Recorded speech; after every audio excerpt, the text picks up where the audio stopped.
Olá, bom dia. Uma notícia de frente desta quarta-feira, dia 5, está no ar. Agora 6 horas em ponto e eu dou bom dia aqui para o Lúcio Sorge. Bom dia, Lúcio. Bom dia, Ana. Bom dia, Nayara. Bom dia, Antero. E bom dia você que nos honra com a sua companhia. Perdão aí, me equivoquei, Nayara. Perdão. Tudo bem. Bom dia, Antero. É que sua altura é quase igual a de Ana Hickman. É. Antero, olha que é isso. Você tem bola de cristal, Antero? Esse Lúcio Você tem bola de cristal, impossível. Lúcio não dá um ponto sem será nó. que foi você que ganhou na quina com essa de 16 milhões aí? Foi um cuiabano que ganhou? Rapaz. Porque olha... Faz tempo que eu... Se foi, divide com a gente, né? Isso é bola de cristal, viu, Nayara? Sou louco pra ganhar, mas não jogo. Esse é o problema. Bom dia, Lúcio. Bom dia, Nayara. Bom dia, telespectador e telespectadora. Bom dia a você. E vamos começar essa edição com imagens aí do trânsito. Temos ponto aí da Avenida Fernando Correia. Nesse momento, o trânsito mais tranquilo, né? Ainda 6 horas da manhã, o trânsito começa a ficar mais movimentado aí a partir de 7 horas. Então, tranquilo aí na região da Fernando Correia. Olha, e eu quero ir para o GD, portal Gazeta Digital, no início desta manhã, falar sobre o adiamento do julgamento de retorno dos conselheiros do TCE. O STJ adiou mais uma vez o retorno dos conselheiros. A matéria do Tiago Andrade e do Pablo Rodrigo. O Superior Tribunal de Justiça deve adiar mais uma vez o julgamento de retorno de 4 dos 5 conselheiros afastados do Tribunal de Contas do Estado de Mato Grosso. O processo estaria na pauta desde quarta-feira. O processo tem o ministro Raul Araújo como relator dos pedidos. Ele decidiu deixar o julgamento para o dia 19 de fevereiro. José Carlos Novelli, Antônio Joaquim, Valdir Júlio, Walter Albano da Silva e Sérgio Ricardo estão afastados desde setembro de 2017 por decisão do STF. Um pedido de suspeição contra o ministro Raul Araújo adiou o julgamento que ocorreria em dezembro do ano passado. Então, mais uma vez o adiamento aí, mais uma vez sem a solução do que vai acontecer com esses conselheiros, se eles voltam ou não. Lembrando que internamente alguns pedem aí, alguns conselheiros, alguns membros do TCE pedem para que seja revisto e seja decidido logo o que vai acontecer com os conselheiros, né, Antero? Olha, é uma situação delicadíssima esta eu diria, do Ministério Público e do Poder Judiciário. Porque são 2 anos e 5 meses de afastamento. Isso, em qualquer lugar do mundo, é cumprimento antecipado de pena. E na hipótese de serem inocentes. Porque só rememorando qual que é o motivo do afastamento, é que o ministro Fux considerou o seguinte: a delação do Silval Barbosa declarou que 2 conselheiros o procuraram e pediram 53 milhões de propina para ser distribuído entre os 5 conselheiros. Esses conselheiros que procuraram o Silval seriam José Carlos Novelli e Sérgio Ricardo. Exatamente. Essa é a declaração Que está afastado 2 vezes, né? No caso do Sérgio Ricardo. Né? No caso do Sérgio Ricardo, ele está afastado pela Justiça Estadual e também pela Justiça Federal. Então, no caso do Sérgio Ricardo, se ele... Eu digo 2 vezes por causa da compra da vaga, né? A denúncia da compra da vaga. É um outro processo, né? Sim.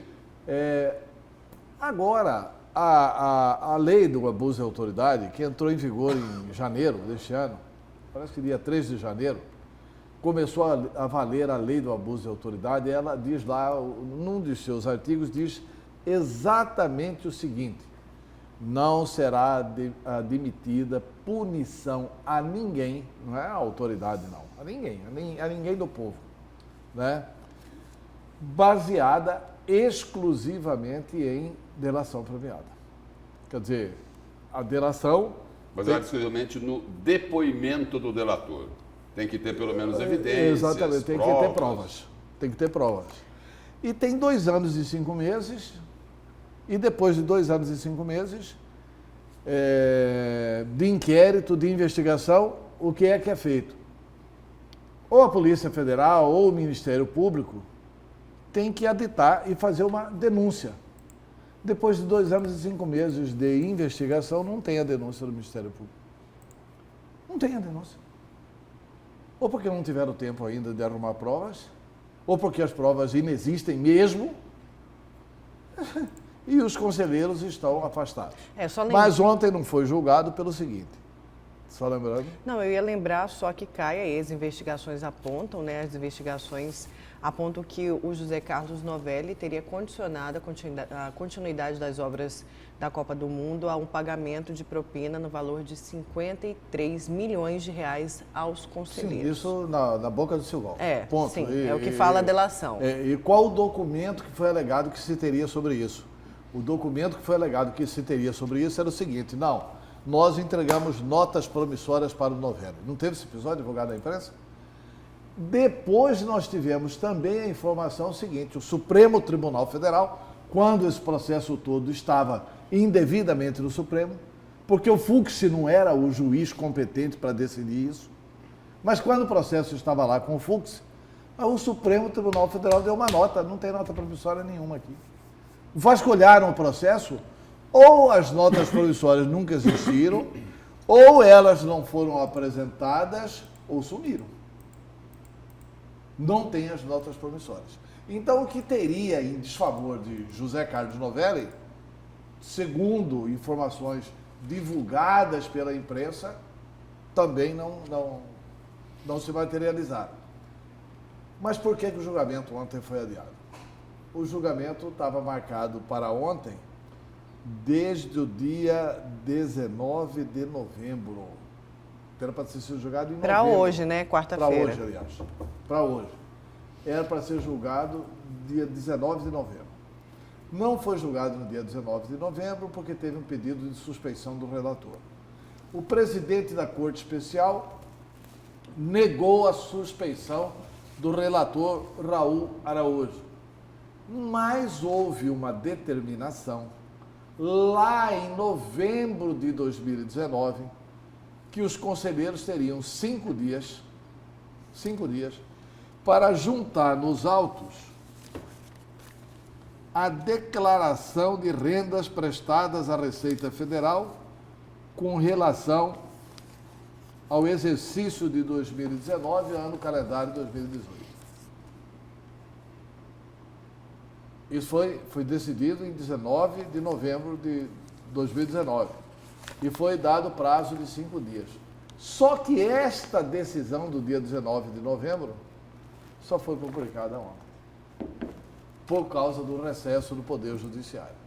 Quer dizer, antes de entrar em recesso, a Corte marcou o julgamento para hoje.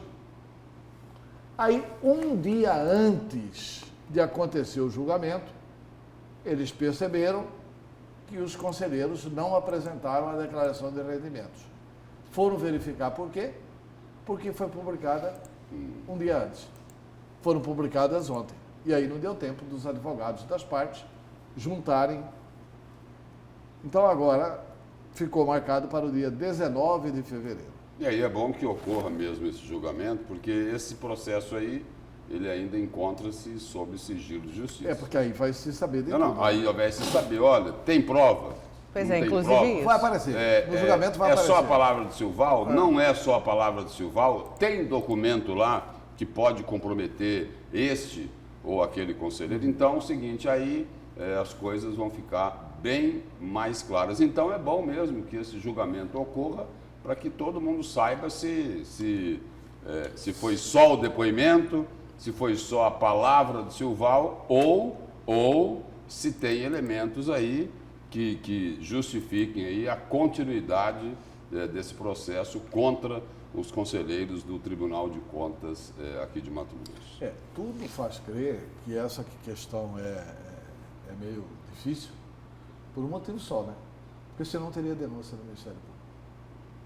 Senão nós, da imprensa, já teríamos conhecimento, porque o processo pronto para julgamento tem lá a manifestação do Ministério Público. Que houve a manifestação do Ministério Público, mas houve na seguinte condição: nós entendemos que eles devem continuar sendo afastados. Ponto, só isso. E aí é um abuso. Se for só isso, é um abuso. Mas a gente só vai concluir se é abuso ou não no dia 19. E bom mesmo que seja julgado no dia 19, não. O ótimo seria, o bom mesmo seria, que tivesse sido julgado 3 meses depois do afastamento. E não 2 anos e 5 meses depois. Eu não desejo isso para nenhum cidadão. Eu não desejo isso nem para mim, nem para ninguém. A pessoa, você vai ficar com uma espada de Damocles na sua cabeça, até porque tem que ter a razoável duração do processo. Ninguém pode ser investigado indefinidamente. No livrinho está lá que o inquérito tem que ser concluído em 87 dias, em 81 dias. Mas você não conclui o inquérito em 81 e não conclui em 2 anos e 5 meses, é uma coisa violenta.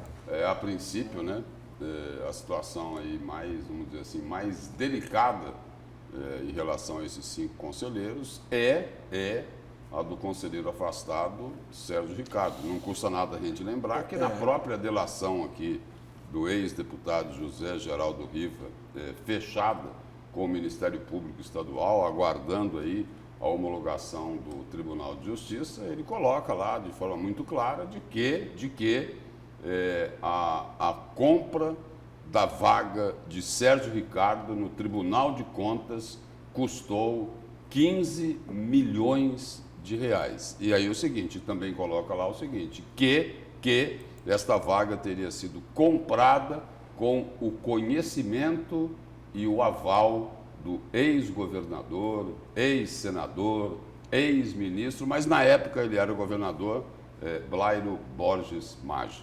Então a situação do conselheiro afastado Sérgio Ricardo é muito delicada. E a outra situação seria o único que não voltaria, né, Lúcio? Caso outra... decidam pelo retorno dos conselheiros, seria o único que não voltaria. E a outra, por enquanto, mas pelo isso menos. Aí é porque assim, o processo é interessante, né? Porque isso não está no processo de lá. Essa questão da compra das vagas é um outro processo. Ele está afastado também por causa da compra da vaga. Eu entendi. Agora, os jogadores, por exemplo, os jogadores, eles têm essa informação também. Tem, mas não pode jogar. Não, eu sei o seguinte, mas isso acaba pesando na decisão do jogador. Né? Lógico que ele não vai ser. Lógico que ele não vai citar isso, né? Entendeu? Ele não vai citar algo que não está no processo. Mas é um peso maior. Mas isso tem uma influência sobre a decisão do jogador. É nesse sentido. O ânimo do jogador, né? Sim. Mas assim, ainda que ele seja absolvido lá, ele continua afastado. Essa que é a garantia para a sociedade. Vamos, então, com os destaques de vocês de hoje. Olha, primeiro eu só quero dar um recado aí ao nosso telespectador, aqui o nosso WhatsApp, o 99987-2151. Participe aqui com a gente, manda sua mensagem, sua sugestão. Tem problemas aí também na sua região, no seu bairro ou na sua cidade? Manda aqui para o A Notícias de Frente. A gente quer a sua participação, que você opine junto com a gente. Lúcio, qual que vai ser o seu destaque para hoje? Meu destaque é que estão querendo antecipar a eleição para a futura mesa diretora da Assembleia. Essa futura mesa diretora, na realidade, ela toma posse lá em 2021, em fevereiro de 2021. A princípio, antes, né? Bem antes, alguns anos atrás, essa eleição era realizada bem próxima à posse. Aí mudou, aí trouxeram ela para setembro. E essa é a data que, a princípio, seria realizada a eleição lá da mesa diretora. Agora, essa eleição aí, de acordo aqui com uma reportagem publicada pelo site Mídia News, uma proposta de emenda constitucional foi apresentada na noite desta terça-feira para antecipar a eleição da mesa diretora da Assembleia. Não tem ainda uma data prevista, né? Mas o que se especula aí é de que esta data seria para o mês de junho. Oficialmente, o que se coloca é de que isso daí é o seguinte, estaria sendo antecipada ou estão querendo antecipar a eleição, e aí colocam lá que é em função da gravidez da deputada Janaína Rio. Eu não acredito nisso. Os motivos aí são outros. Primeiro, setembro coincide com a disputa municipal. Não é isso? E aí tem um outro aspecto também. O próximo presidente da Assembleia poderá ser, tem possibilidade, né, de ser o primeiro na linha de sucessão do governador Mauro Mendes, em função da candidatura de Otaviano Pivetta ao Senado Federal. É o meu destaque de hoje. Certo, daqui a pouco a gente fala mais sobre esse assunto, Antero, e o seu? O meu é o seguinte, né? O prefeito Emanuel Pinheiro perdeu mais uma na Justiça. E perdeu agora na Justiça numa decisão espetacular do juiz da segunda vara especializada da Fazenda Pública, Murilo Moura. Porque ele mandou o prefeito que a partir de hoje ele passaria a cobrar do Uber, do 99, todos os motoristas de aplicativo. Todos os motoristas de aplicativos, e começaria a cobrar de forma, assim, realmente muito pesada. Parece que é R$150. 155. R$155 De taxa. de licença, de taxa, né? O Emanuel está correndo um sério risco de pegar um apelido de Emanuel Taxa. Olha, não. A Mar Taxa ficou conhecida assim em São Paulo e acabou perdendo a eleição lá em São Paulo. E olha que ela não tinha outros problemas que tem essa gestão. Então ele está estabelecendo R$155 de licenciamento para Uber, para o 99, etc. e tal, e 5 centavos por quilômetro rodado. O que é isso, gente? 5 centavos por quilômetro rodado. Detalhe importante, seria a única capital brasileira a fazer isso. Quer dizer, ele vai tentar regulamentar. E o pior de tudo nesse contexto, Antero, é um crime contra a economia popular. E o pior de tudo nesse contexto que os próprios motoristas alegam é que eles têm vídeos, enfim, que circulam na internet, foi a promessa de campanha do prefeito Emanuel Pinheiro, de que traria esses motoristas para mais perto, não taxaria os motoristas, então eles se sentem enganados com essa falsa promessa. E tem outra promessa que também foi feita, só que esta promessa não foi feita aos motoristas de aplicativo, essa promessa foi feita aos taxistas. Aí é o seguinte, o Antero falava aí, e você, Nayara, da taxa de R$155 para o Uber. O taxista, a taxa que ele paga é de alvará, de vistoria, é de apenas não, é de escandalosos R$700. Quem? O taxista. O taxista. Não é isso? Então é o seguinte, esta é uma outra promessa que é cobrada do prefeito Emanuel Pinheiro. Isso eu já ouvi, não foi de um, foram de vários taxistas, né? Irritados, revoltados, indignados, né? Com a promessa não cumprida e com esse valor exorbitante. E isso tudo tem a ver também, a gente vai comentar isso no destaque, isso tudo tem a ver com a fracassada licitação do transporte coletivo. Porque assim, fez a licitação do transporte coletivo. O que isso alterou a vida do povo? A licitação do transporte coletivo. Como é que está o transporte coletivo em Cuiabá? Melhorou? O tratamento ao usuário melhorou? Isso aí é para tirar o usuário do Uber para voltar para o transporte coletivo. Porque, olha, nas prefeituras, grandes financiadores da prefeitura, de candidatos a prefeito, são 3. Lixo, bicho e ônibus. É o jogo do bicho, que aqui está em demodé. Lixo, normalmente quem ganha o lixo da cidade, porque aqueles contratos de varrições são verdadeiros escândalos da gestão pública, e também ônibus, né? E assim, quem ganhou os ônibus em Cuiabá foi quem já estava aí no sistema. E agora eles estão querendo o seguinte, vamos acabar com o transporte alternativo para que esse público do transporte alternativo volte para ser usuário de ônibus. E Emanuel deu um tiro no pé, perdeu na justiça, é mais um crime contra a economia popular que foi barrado pelo Poder Judiciário. Parabéns ao Poder Judiciário de Mato Grosso. Daqui a pouco, então, a gente fala mais sobre essa suspensão aí da taxa dos aplicativos aqui em Cuiabá. Agora são 6h19. Vamos ao WhatsApp, a participação do nosso telespectador aqui na tela. O telefone para você também participar com a gente. Olha, bom dia para o Trio da Notícia. Uma pergunta aí sobre as eleições agora para o Senado. Vão gastar 3 milhões... Mas, na verdade, a estimativa está entre 9 e 11 milhões, né? Eu já ouvi 12. 12? Não, 9 milhões. Peraí, 3 milhões por candidatura. Por candidatura, muito bem. Aí a outra coisa é o que o TRE vai gastar. O teto do TRE. O TRE vai gastar 9 milhões e cada candidato pode gastar 3. E aí ele coloca mais. E mais o Estado não se preocupa com a educação. Por exemplo, o Colégio Newton Freire aqui no CPA 4 já está há mais de 6 anos que desmancharam e até hoje não fizeram nada. Só está um lixo ali na região. É o Sebastião do Jardim Brasil. Obrigada, viu, Sebastião, pela sua participação. E o telespectador falando, né? De um lado, se gasta tanto dinheiro para se fazer uma eleição, os próprios candidatos gastam muito dinheiro, e do outro, aí faltando saúde, educação, segurança pública. Mas é um discurso também que não dá, né? Assim, eleição tem custo.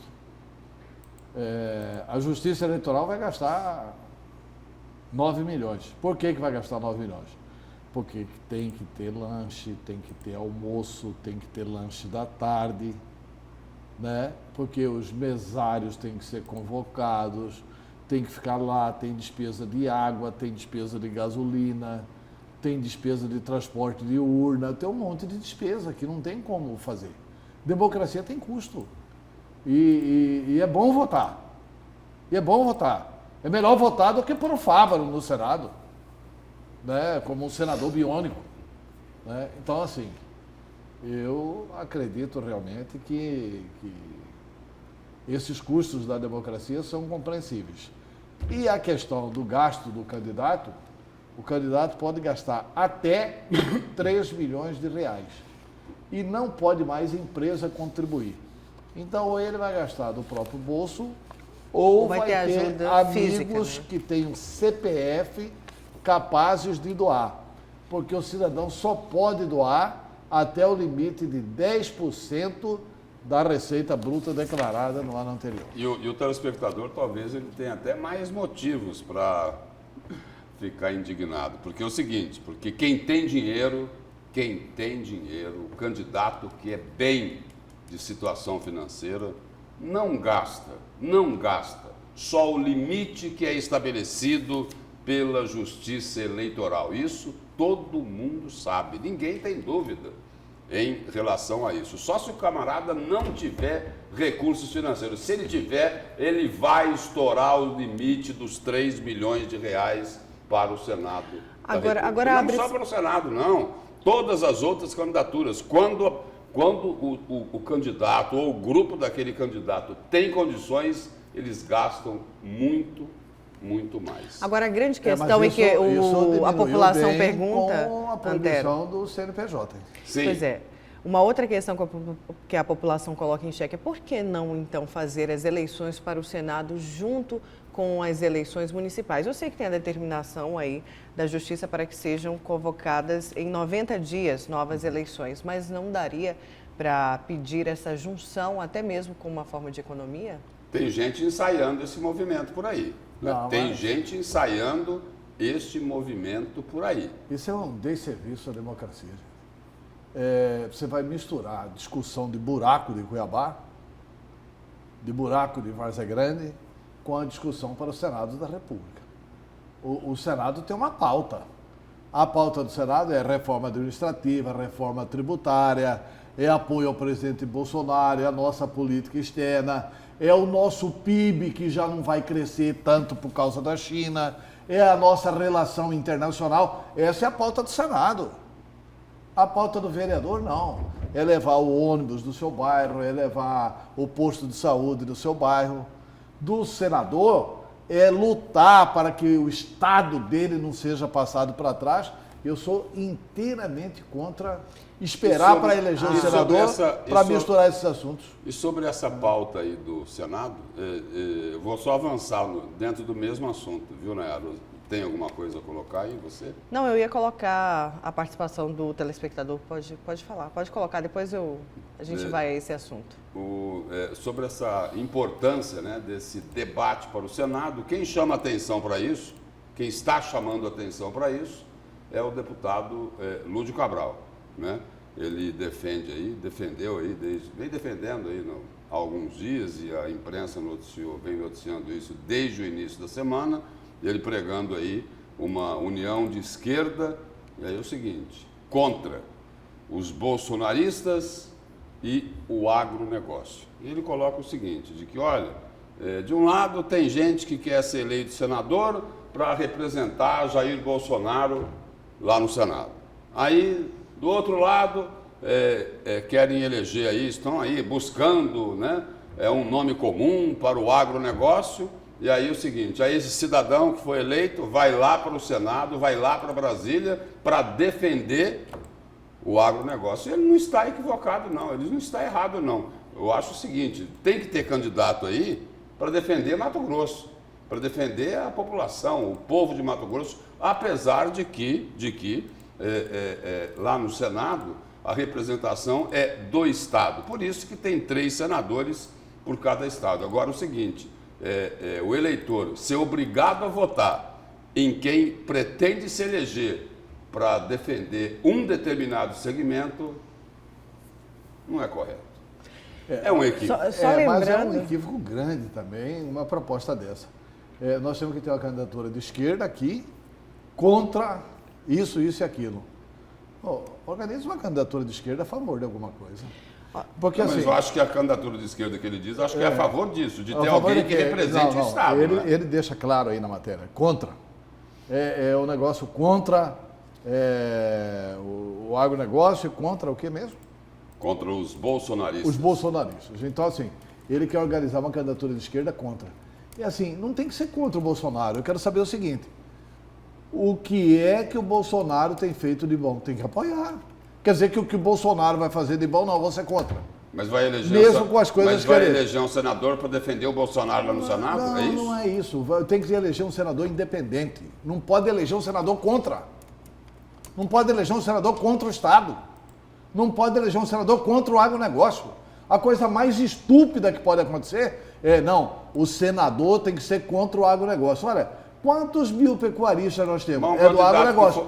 Quantos criadores de galinha? Como que ele vai ser independente, se ele for carimbado? Mas ele está contra o quê? O criador de galinha, o puxador de leite, o leiteiro, o pecuarista. Esse é o agronegócio, gente. Contra o agrotóxico. Agora, se ele falasse contra o agrotóxico é outra coisa. E também não é ser contra o agrotóxico. Não é ser contra o agrotóxico. É regulamentar a questão do agrotóxico. O mundo inteiro coloca agrotóxico. Se você fosse produzir exclusivamente na produção orgânica, nós não teríamos alimentos para sustentar o mundo.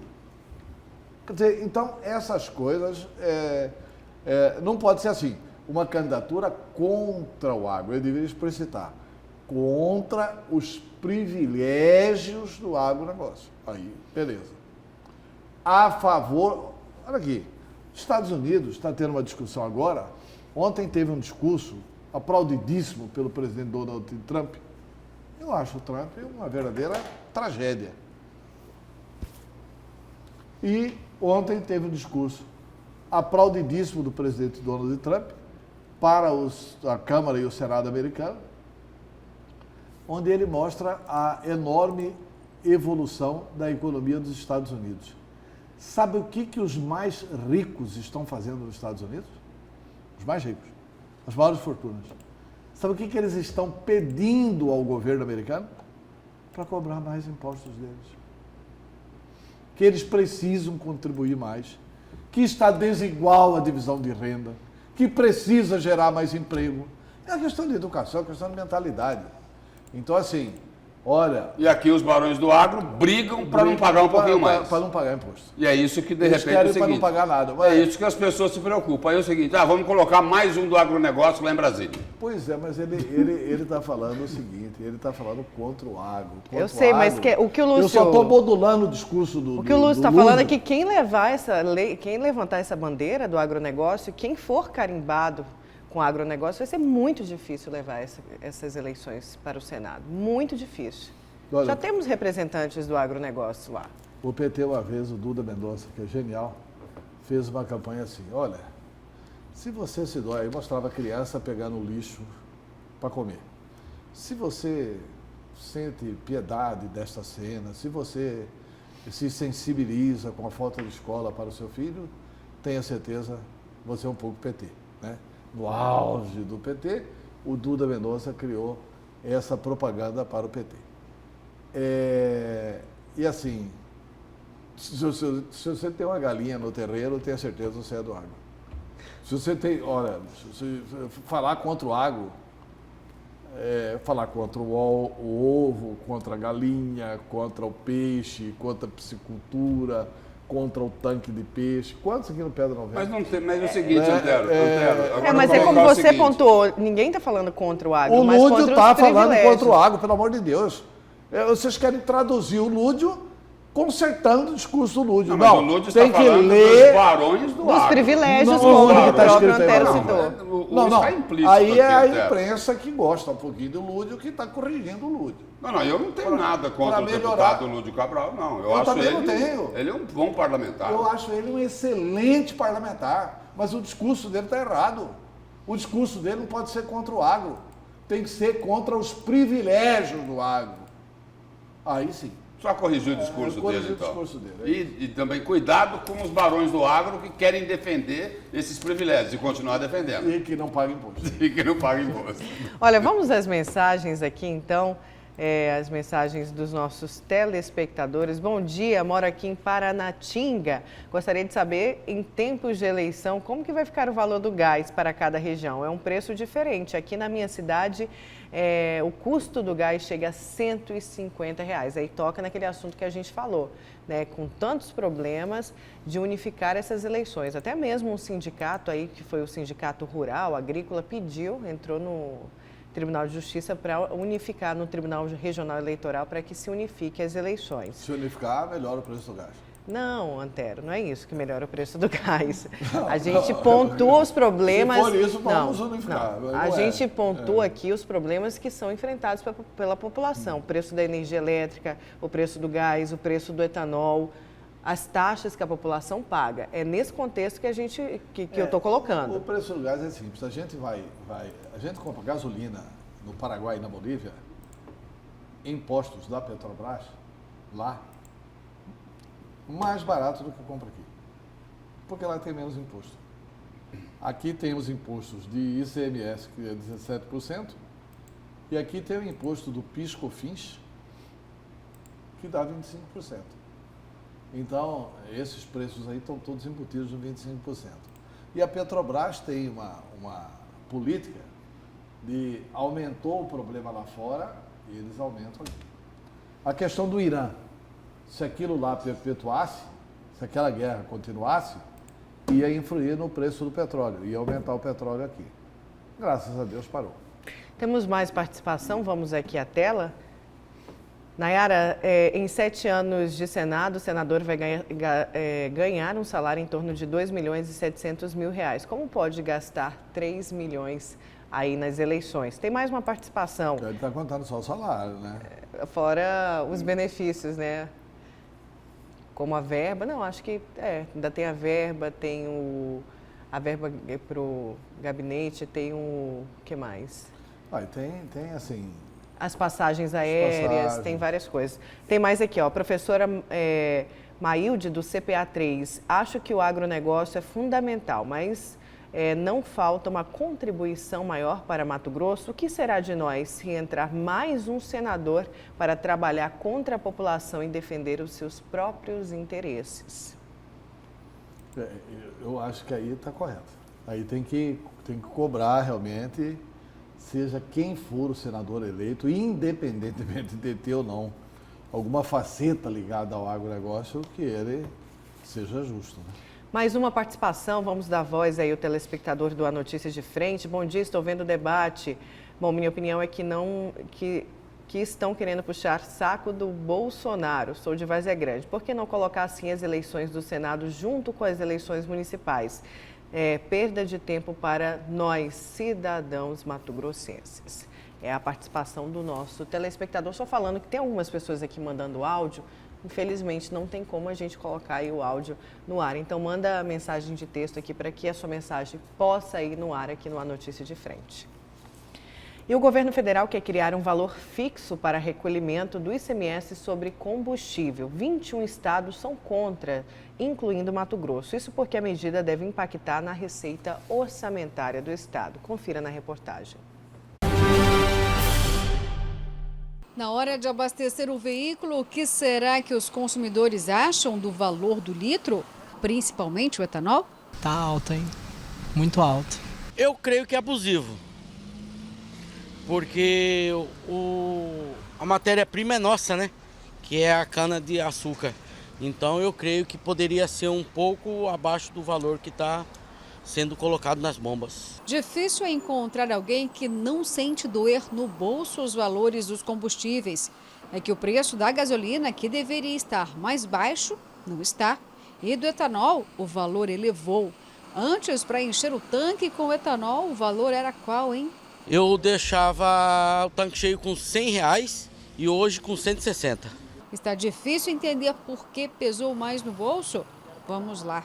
Sobre a gasolina, incidem 15% de impostos federais e 25% de ICMS. O diesel recolhe 17% de ICMS e 9% de CID. O etanol tem 12,5% de alíquota de ICMS e mais 32 centavos fixos por litro de contribuição ao governo federal. Ou seja, em grande parte, o vilão são os impostos. No caso do etanol, a gente já fez uma apresentação em audiência pública, mostramos que houve um aumento da indústria, houve um aumento da distribuição e houve um aumento do imposto. Não só o da lei complementar, que entrou em 631, que entrou em vigor, mas também o PMPF aumentou. Então, isso tudo está dentro do preço do etanol. No caso da gasolina e do diesel, o que nós estamos percebendo é que está caindo o preço na refinaria, mas não está chegando até o posto. Então, nós precisamos ver, nesse meio do caminho aí, com as distribuidoras, o que é que está acontecendo. O governo federal fez uma proposta que era a criação de um valor fixo para o recolhimento de ICMS sobre os combustíveis. A proposta do presidente Jair Bolsonaro teria a finalidade de fazer reduzir o valor dos combustíveis na bomba, pois as reduções recém-anunciadas de preço não chegam nos postos de combustíveis. Porém, 21 estados, o que inclui Mato Grosso, são contra a medida, por entender que o impacto seria a diminuição da receita orçamentária. Se de um lado o governo federal pede alterações do ICMS nos combustíveis, de outro lado os governantes pedem que o governo federal também faça modificações do PIS e COFINS. O secretário de Fazenda de Mato Grosso, Rogério Galo, emitiu uma nota. Disse que o estado não tem condições fiscais de abrir mão da receita. E cita um exemplo.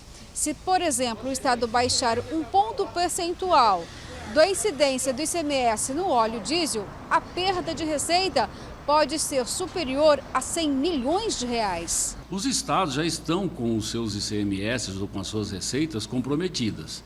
Como é que você vem e agora fala em abaixar esse ICMS? Se você abaixar, o Estado vai falar, bacana, eu tiro da onde?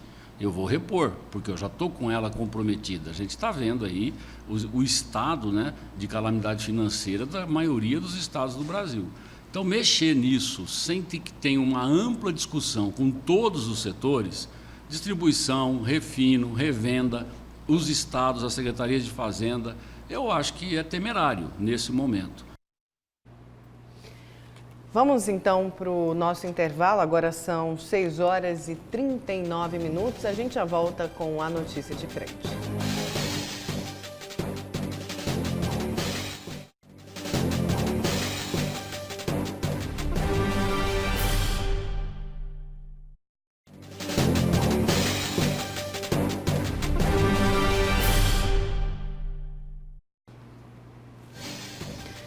Voltamos com a notícia de frente, agora às 6 horas e 40 minutos. Vamos ver o trânsito aqui na capital, como que está o trânsito através das câmeras da CEMOB. A câmera está direcionada aí para a rua, mas o trânsito é da Avenida do CPA. Daqui a pouco a câmera gira para a gente ver aí como está o trânsito na Avenida do CPA nos dois sentidos, tanto para quem vai para o Centro Político Administrativo como o sentido centro. Agora a câmera da CEMOB virada especificamente para os carros ali na Avenida do CPA. Agora vai girar, ó. A gente tem aí uma imagem ainda do trânsito tranquilo, sentido Centro Político Administrativo, e um pouquinho mais movimentado no sentido centro nesta manhã de quarta-feira. Agora vamos falar da taxa aí para os aplicativos, porque a gente conversou com a secretária adjunta de Mobilidade Urbana de Cuiabá, Luciana Zamproni, que participou ontem do Jornal do Meio-Dia. Confira alguns trechos, ela inclusive falou sobre essa taxa. Agora, secretária, um outro assunto que também causa polêmica e desagrada uma classe, que é a classe dos motoristas de aplicativo, que vão ter que pagar uma taxa aqui em Cuiabá de R$ 155. Como vai ser essa taxa? A secretaria já está fazendo a vistoria para o pagamento dessa taxa para os motoristas? Na verdade, Nayara, o município apenas regulamentou uma lei federal. Se você verificar 13.640 de 2018, no seu artigo 4, ela fala que todos os municípios vão ter que regulamentar o transporte individual de passageiros. E foi o que o município fez. Através de 2018, iniciamos as audiências públicas na OAB, na Câmara Municipal, e chegamos nesse valor. É um dos menores valores do país, não é somente Cuiabá que está aplicando a taxa de vistoria. A lei federal manda regulamentar, nós regulamentamos e nós até diminuímos. Inicialmente, o projeto de lei era de R$ 185. Após conversa com a categoria, nós chegamos no valor de R$ 155, que é uma taxa de vistoria. Agora, secretário, não são apenas os motoristas de aplicativos que reclamam dessas taxas cobradas pela prefeitura. Os taxistas também reclamam e reclamam muito, e a taxa que eles pagam é bem maior do que essa. Sim. Bem maior. É algo em torno de R$ 700, não é isso? Isso mesmo. Na verdade, há uma diferença. A lei federal fala no transporte individual de passageiros e o taxista é uma concessão, né? Ponto de ônibus, onde eles têm paradas determinadas de ponto. O valor chega a R$ 700 do taxista anual e do aplicativo 155. É bem inferior. E essa taxa, quando a gente fala da vistoria, a gente está falando de vistoriar um veículo. Porque quando eles fazem o seu cadastro nos aplicativos nacional, eles fazem através de documentação. E a vistoria é do próprio veículo.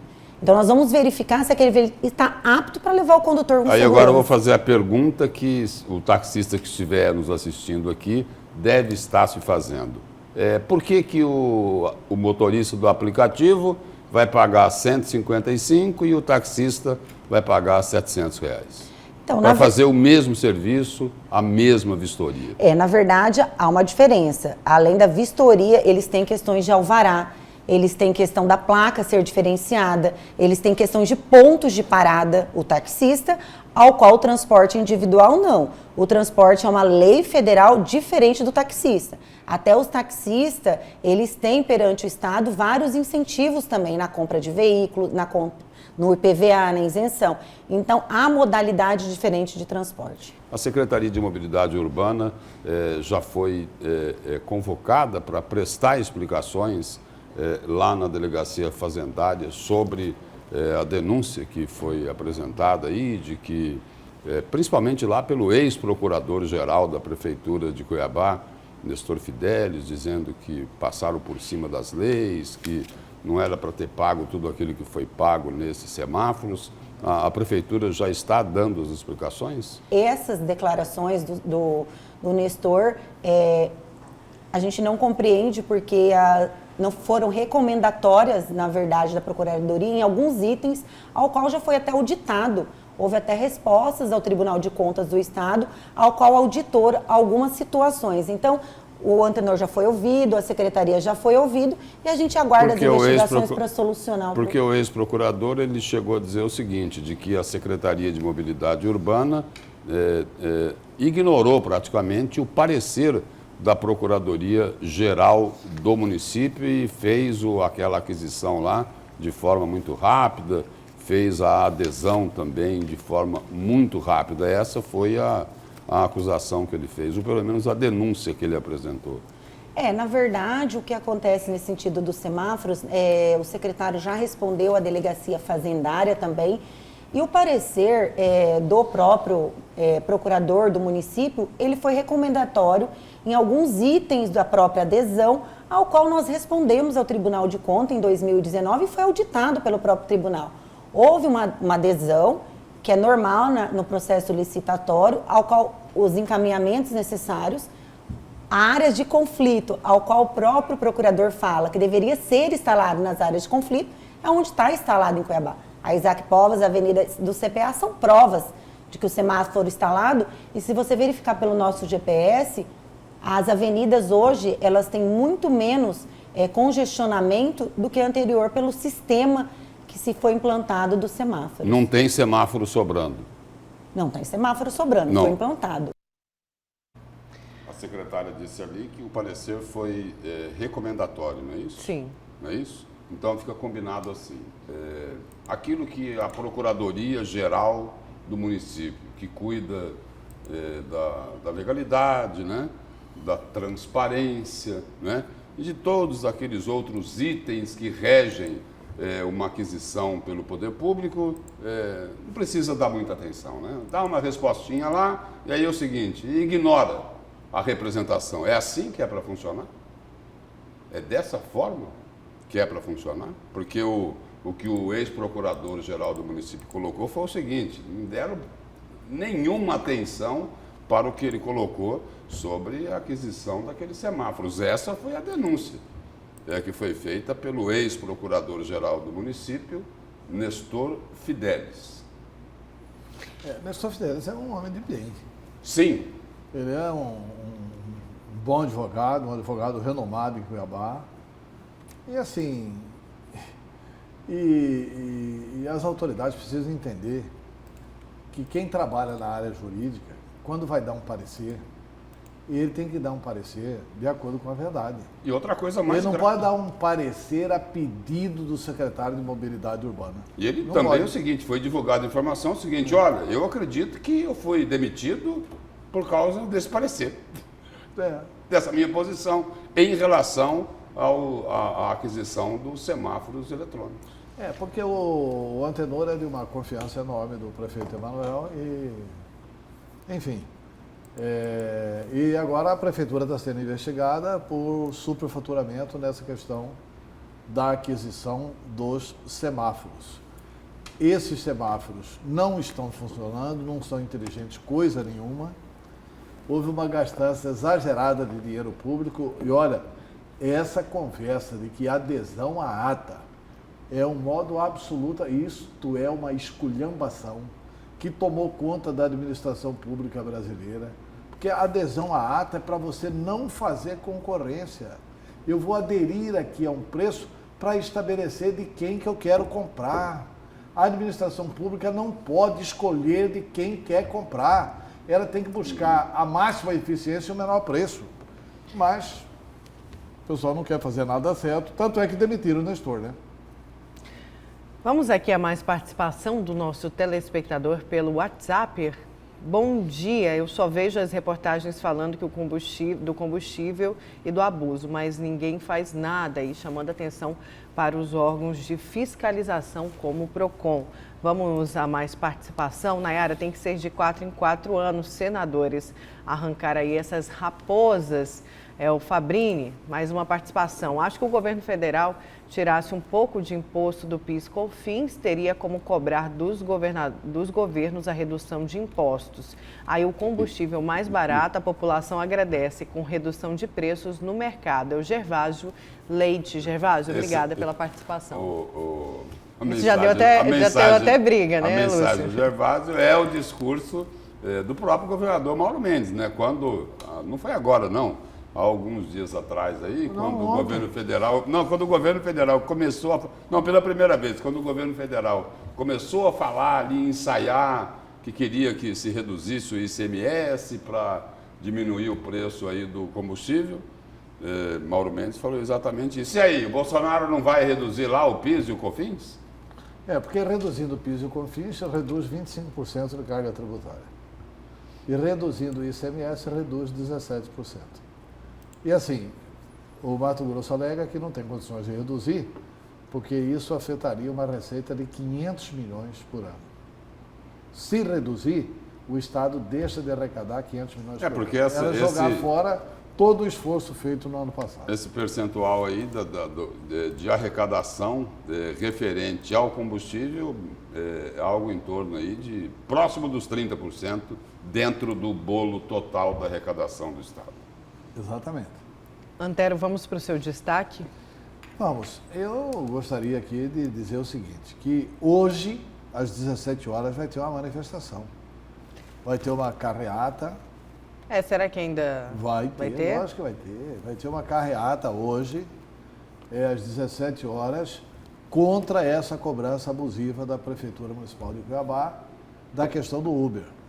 Porque o que aconteceu foi que o juiz da segunda vara especializada da Fazenda Pública, Dr. Murilo Moura Mesquita, ele deu uma liminar suspendendo temporariamente a cobrança de 5 centavos por quilômetro rodado. Olha, eu não me dediquei a fazer conta, mas 5 centavos por quilômetro rodado é inviabilizar a atividade do Uber. E veja bem, contrastando com o que disse aqui a representante do prefeito Emanuel Pinheiro, acabou de dizer, o juiz escreve na sua sentença o seguinte: o sistema viário urbano do município constitui bem de uso comum do povo, não podendo ser custeado por meio de taxa. Quer dizer, é uma das afirmações do magistrado. Murilo Mesquita ainda lembra que a lei que estipulou a cobrança de 5 centavos por quilômetro rodado utiliza critério de cálculo que não guarda qualquer ressonância com o poder de polícia realizado. Ainda de acordo com o juiz, os municípios não têm competência legislativa que estabeleça restrições não previstas na lei federal, de modo a limitar indevidamente o exercício do transporte individual de natureza privada. Emanuel Pinheiro, segundo a Uber, que foi quem peticionou para o juiz, extrapolou a lei federal, impondo exigências abusivas e ilegais das atividades do Uber. O que a prefeitura fala? A prefeitura é o seguinte: a prefeitura quer arrancar o couro da população. Porque isso aqui estoura na população. Porque se o Uber ficar mais caro, é evidente que vai ficar mais caro para todo mundo usar. Além do que, o seguinte, quem é que usa Uber? O Uber é uma grande atividade hoje para mascarar o índice de desemprego em Cuiabá. Quem usa Uber hoje é muita gente que estaria desempregada se não tivesse a possibilidade de utilizar o Uber. Então, o Uber salva o que você diz aí é o motorista lá do aplicativo. É o motorista do aplicativo, exatamente. Não é o cidadão que chama o Uber, não. Aí a prefeitura escreve o seguinte: por meio de nota, a Secretaria de Mobilidade Urbana afirmou que a regulamentação dos aplicativos traz benefícios ao município. Eu queria saber quais. E segue uma tendência adotada por diversas capitais do país. Nenhuma adotou isso. Antes de sua aprovação, a lei foi amplamente discutida com a categoria. A Secretaria ainda afirma que aguardará a notificação, cumprirá a determinação judicial. Não podia ser diferente. Contudo, a Procuradoria-Geral do município será acionada e entrará com recurso contra a decisão. Ou seja, Emanuel não se conforma. Ele vai continuar tentando cobrar 5 centavos por quilômetro e também essa taxa aí de R$ 155. Eu volto a repetir aqui o que aconteceu em São Paulo. A Marta Suplicy fez o CEL, que eram as escolas na periferia, vinha fazendo uma boa gestão na Prefeitura de São Paulo, resolveu criar taxa para tudo quanto é lado, virou Martaxa, né? o Emanuel pode virar Emanuel Taxa, o que é muito ruim para o Emanuel. E para uma prefeitura que dizia, para um prefeito, melhor dizendo, prefeitura não diz, para um prefeito que dizia que ia ter uma administração humana, é uma desumanidade estabelecer esse tipo de cobrança contra o Uber. Eu tenho certeza que até pela nota da prefeitura vai se manter a mobilização de hoje à tarde. E em se mantendo, a tendência é que haja uma grande mobilização dos uberistas contra a prefeitura de Cuiabá. E quem perde aí, Antero, não é só o motorista do aplicativo, Sim, é um usuário desse tipo de serviço, não é isso? Você lembrava aqui no início do programa de hoje que pelo preço, né, um preço mais em conta, eles acabam concorrendo até com essas latas velhas do sistema de transporte coletivo de Cuiabá, né? E parece que essa turma aí se organiza também, não é? Sim, eu acho que para isso dificultar a vida como, dos motoristas de aplicativo. Como o Antenor é muito ligado às empresas de ônibus que já existiam e que coincidentemente ganharam a licitação da prefeitura. As mesmas. As mesmas. As mesmas. Né? O Antenor está se movimentando agora contra o Uber como mais um serviço prestado para as empresas que rasgam roupa aí da população nos ônibus para o transporte coletivo péssimo de Cuiabá. O problema maior... Isso tudo é muito ruim. Até porque é o seguinte, Lúcio, se você for tomar um vinhozinho, uma cerveja à noite, cá para nós, é difícil você pegar táxi em Cuiabá. E o Uber não. O Uber você pega. Mas o maior de tudo isso não é só a taxação em si, mas a lei aí da prefeitura que, na verdade, abre brechas para várias dúvidas. Por exemplo, quem tem a placa de Várzea Grande, roda em Várzea Grande, pega um passageiro no aeroporto e deixa em Cuiabá, vai ser taxado ou vai fugir dessa taxa, não vai pagar a taxa? Como que vai funcionar essa fiscalização se a prefeitura não consegue fiscalizar, por exemplo, os mototaxistas clandestinos? Como que vai fiscalizar mais de 10 mil motoristas de aplicativo? Tudo, abre-se vários questionamentos sobre isso. Vai ter muitos clandestinos, vai ter gente que vai conseguir não pagar essa taxa, que vai fugir dessa taxa porque, por exemplo, vai ser registrado em Várzea Grande, e os motoristas que alugam o carro, como vão fazer? Já que a prefeitura diz que vai vistoriar os carros, e quando o motorista trocar esse veículo, ele vai ter que voltar na prefeitura e fazer uma nova vistoria. Então, existem aí várias dúvidas sobre essa lei aí da Prefeitura de Cuiabá. Essa lei da Prefeitura foi aprovada na Câmara. Eu sugeriria aos vereadores da oposição que está na hora de mostrar à população quem é que na Câmara votou contra a economia popular. Porque chegou a hora de pagar o pato, né, Lúcio? Chegou a hora, este ano é ano de eleição.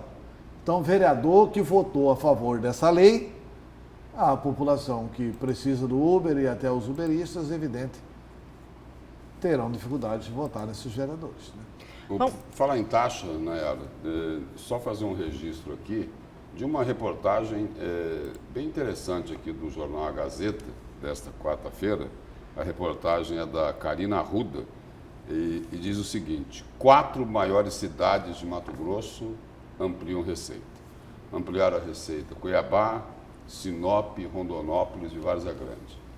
Cuiabá ampliou a receita em 9,7%. Né? Rondonópolis Sinop ampliou a receita em 26%. Rondonópolis ampliou em 12% e Várzea Grande ampliou a receita em 22,7%. E Cuiabá aqui é a que ampliou menos a receita. Aí é complicado comparar Cuiabá com Sinop e Rondonópolis, né? Pela especificidade aí da economia, né? Das regiões, né? Mas por que é que lá em Várzea Grande essa evolução da receita foi superior a 22% e aqui em Cuiabá menos de 10%? Apesar de todas essas taxas aí que estão querendo cobrar. Eu sou contra essa taxa, mas acho que a prefeitura devia fazer um bom debate. Não vai fazer, porque é ano de eleição. Não vai fazer. E ainda assim teria que valer só para o ano que vem. tem que fazer um bom debate sobre a questão do IPTU. Nós não podemos continuar atrasados com relação a essa questão do IPTU. Nós temos que valorizar a planta genérica de valores. Você pega essa avenida do CPA aqui, a Avenida Rubens de Mendonça, pega ali chegando do Grande Templo, você vai ver ali grandes vazios, que são onde tem aqueles outdoors, um em cima do outro. Aquilo ali é do Valdir Pirã. A prefeitura nunca conseguiu cobrar o IPTU progressivo ali. E não consegue estabelecer uma política de IPTU onde, assim, esses vazios demográficos têm que pagar mais imposto. Você não larga o terreno lá para ir ganhando, fazendo especulação imobiliária. E vai se valorizando. O poder público fazendo investimento. E ele não faz nada para valorizar o terreno. Então ele tem que pagar mais. Né? E esse debate, os vereadores têm medo de fazer. Quer dizer, esse debate eu acho que tem que ser feito. Que é em favor de Cuiabá. Vamos a mais participação do nosso telespectador aqui do A Notícias de Frente. Bom dia a todos, parabéns pelo programa, falando dos semáforos inteligentes. No centro de Cuiabá, mais precisamente na prainha, próximo à Praça Ipiranga, colocaram mesmo após o cruzamento, com um agravante, sem temporizador. Fica difícil não tomar multa. Me chamo Val Cabral. Obrigada aí pela sua participação aqui no A Notícias de Frente. Tem mais participação? Não, só explicando que o temporizador é o seguinte. O temporizador, você está no verde, aí você vai para o amarelo e vai para o vermelho. Quer dizer, o Emanuel organizou os temporizadores para não dar tempo. Está no verde. Aí está terminando o verde. Você entrou, passa para o amarelo e para o vermelho rapidamente, aí faz a foto, você é multado. O vereador Dilemário percebeu isso, fez uma denúncia, melhorou um pouco.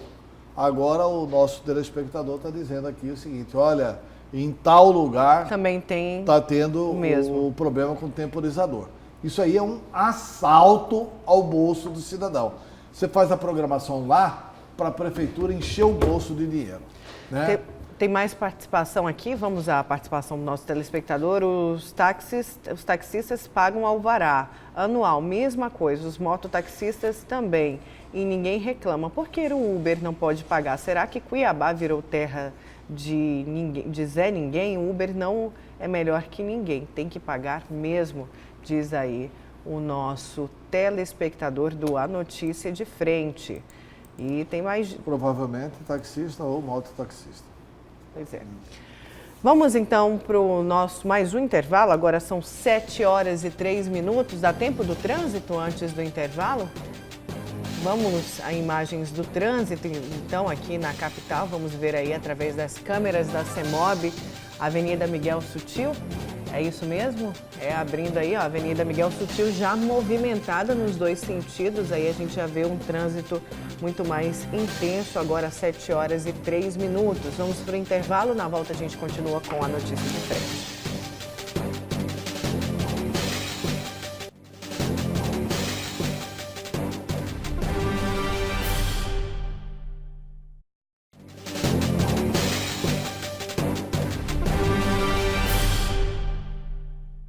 7h05. Vamos com imagens do trânsito, região central ali na prainha. Olha, o trânsito muito mais movimentado no sentido centro político administrativo. O trânsito aí já bastante movimentado, na verdade, ali na prainha, na região central aqui da capital. Vamos seguir, vamos para o seu destaque, Lúcio. Vamos lá, Nayara. Meu destaque é para dizer que estão querendo antecipar a eleição da mesa diretora da Assembleia Legislativa.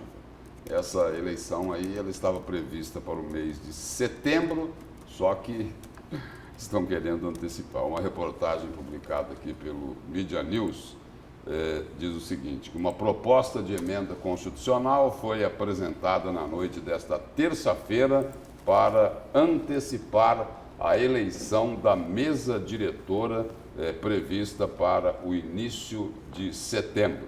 E aí, essa PEC aí, que já contaria com o apoio de 13 parlamentares, não teria ainda estipulada, né, uma nova data aí para essa eleição, mas especula-se, né, que a definição seria para o final do mês de junho.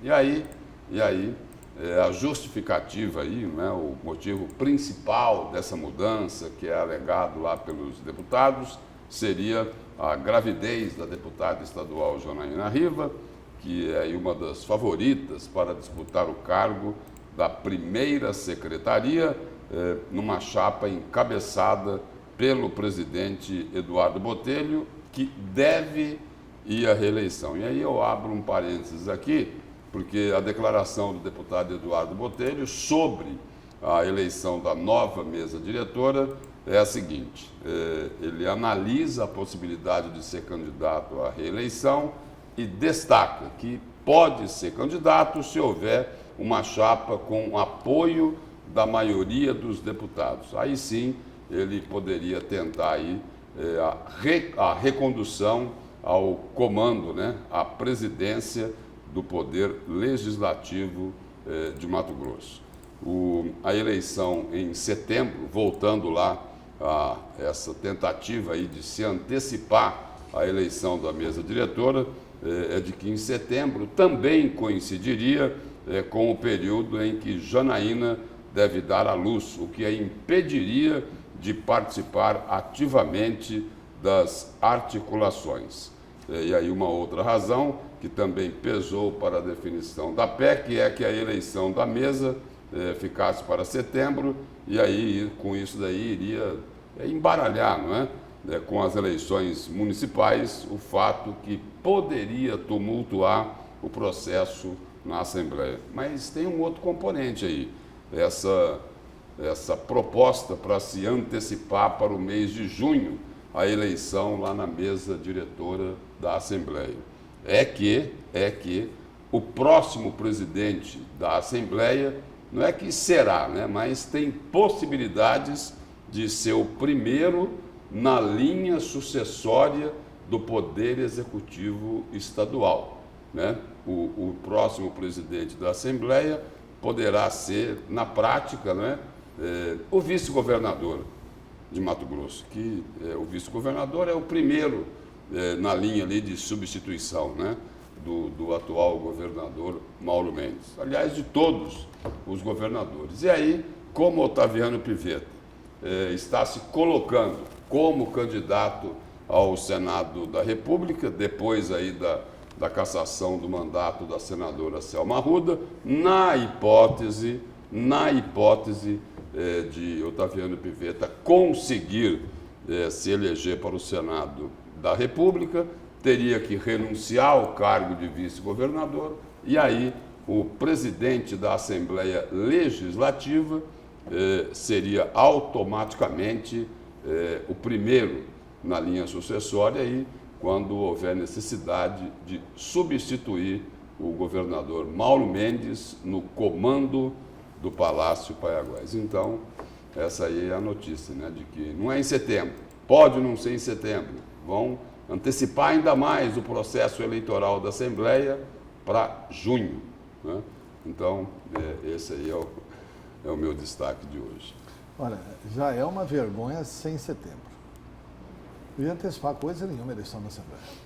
Essa questão de antecipação da Assembleia é o seguinte: está lá na delação do Riva. Está lá na delação do Riva, tudo explicadinho.